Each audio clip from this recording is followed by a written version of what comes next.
tal? ¿Cómo les va? Buenas noches. Bueno, en el video de hoy lo que vamos a hacer es explicar el texto de Howard Gardner, ¿sí? La nueva ciencia de la mente.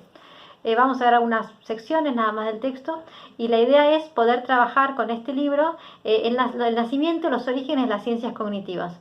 Para eso tenemos que situarnos brevemente en el contexto sociohistórico en el que esto sucede. Pensemos en los años más o menos 1950, hacía muy poquitos años había terminado la Segunda Guerra Mundial. La finalización de este conflicto bélico había dejado consecuencias muy graves, tanto a nivel económico, social, político, sanitario, psicológico, pero también tecnológico y científico. Como ustedes saben, parte de las estrategias que se utilizaron en el conflicto bélico fueron máquinas que se inventaron, particularmente esto estuvo a cargo del gobierno inglés, para descifrar códigos nazis. Esas máquinas son lo que dieron lugar a la computadora. Si se han visto películas como Código Enigma, y se las recomiendo, pueden ver allí cómo se inventa y es el origen de la computadora.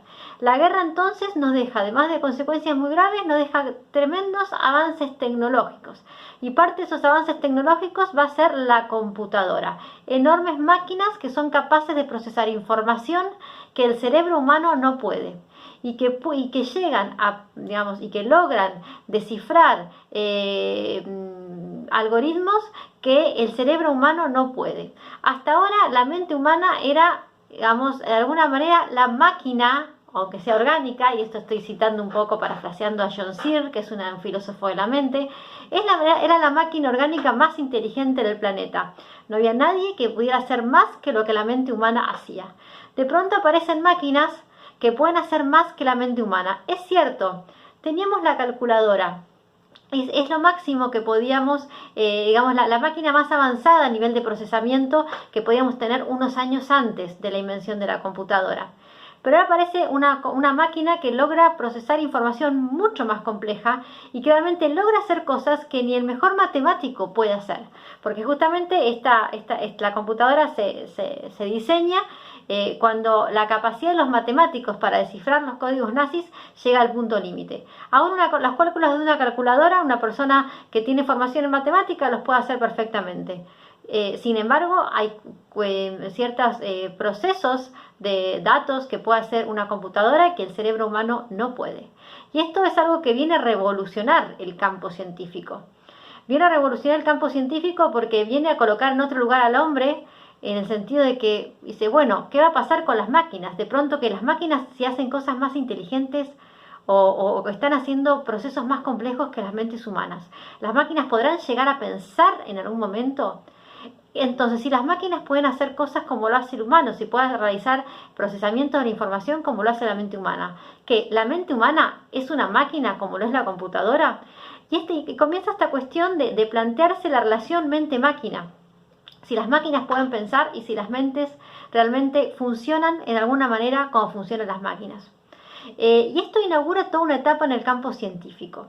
El hito histórico que da lugar a las ciencias cognitivas, que son justamente las que van a tener que ver con toda esta introducción y estos prolegómenos, ¿sí?, que estamos haciendo, es el simposio del MIT entre el 12, es un simposio que se hace, es una especie de un encuentro entre científicos, entre el 11 y el 12 de septiembre de 1956 en el MIT. Yo digo MIT porque como es muy conocido, pero para quienes no lo conocen, es el Instituto Tecnológico de Massachusetts. Allí se reúnen investigadores en torno al tema de la información y son investigadores de distintas áreas como psicolingüística, psicología, informática, la nueva informática, y pasa algo muy interesante. De pronto, distintos investigadores de distintas áreas que están investigando distintos temas, como por ejemplo un lingüista o alguien que viene del área de la informática, van a confluir en esto de empezar a homologar y a asemejar y a repensar la mente humana en relación a la computadora. Entonces, por ejemplo, Simon y Newell presentan un software que logra, muy sencillo en ese momento, muy sencillo ahora, pero en ese momento era algo muy complejo, que logra resolver un problema lógico. Bien, hasta ahora los únicos que podían resolver cuestiones lógicas eran las mentes humanas. Y ahora de pronto ellos presentan un software que puede resolver un problema lógico. Después tenemos al famoso Noam Chomsky, ustedes lo van a ver en otras materias, donde presenta un modelo de lenguaje, de adquisición del lenguaje, donde el lenguaje viene a homologarse y asemejarse a un software de computadora. Plantea la idea de que los humanos venimos con lenguaje de la misma manera que una computadora viene con un software, y que lo único que hace es el estímulo lingüístico, es encender esa enorme maquinaria que va a ser la responsable de la adquisición y de la producción del lenguaje y también de la comprensión. Nosotros venimos con algunas reglas básicas gramaticales universales que son suficientes para generar todos los lenguajes del mundo y todas las construcciones lingüísticas posibles, al igual que lo haría una computadora.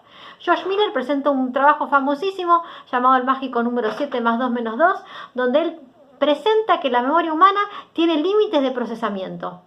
Y límites del procesamiento del mismo modo que hoy podemos pensar que la memoria RAM de una computadora, de un celular, tiene límite de procesamiento. Ese límite de procesamiento, que si no después se satura, de la misma manera que satura la memoria del celular, se satura y puede lograr almacenar 7 elementos que pueden llegar a estirarse a 2 o pueden ser 2 menos.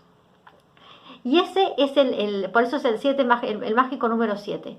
Entonces les voy a leer un texto, un extracto de un artículo que va a publicar George Miller en ese momento del simposio al poquito tiempo, y dice: me fui del simposio con la fuerte convicción, más intuitiva que racional, de que la psicología experimental humana, George Miller, la lingüística teórica, Noam Chomsky, y la simulación de los procesos cognitivos, Newell y Simon, mediante computadora, formaban parte de una totalidad mayor, y de que en el futuro se asistiría a una progresiva elaboración y coordinación de sus comunes inquietudes.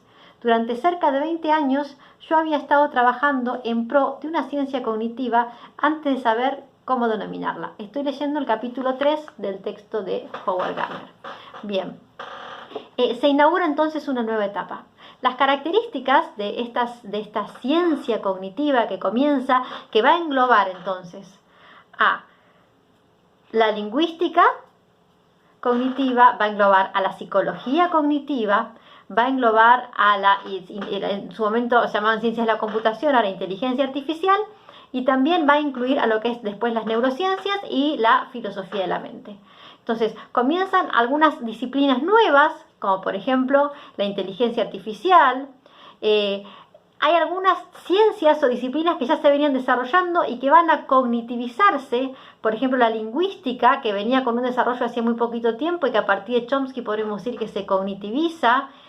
La psicología, que venía siendo la psicología de la conducta, ahora va a ser, a partir de este cambio, de este quiebre, va a ser psicología cognitiva. Y ahora en el próximo video vamos a ver en qué consiste esto del cognitivismo, de que la lingüística se vuelve cognitiva, la psicología se vuelve cognitiva, qué significa que algo se cognitiviza y qué características implica ser o no ser cognitivo. En el próximo video lo vemos con otro capítulo de Howard Gardner.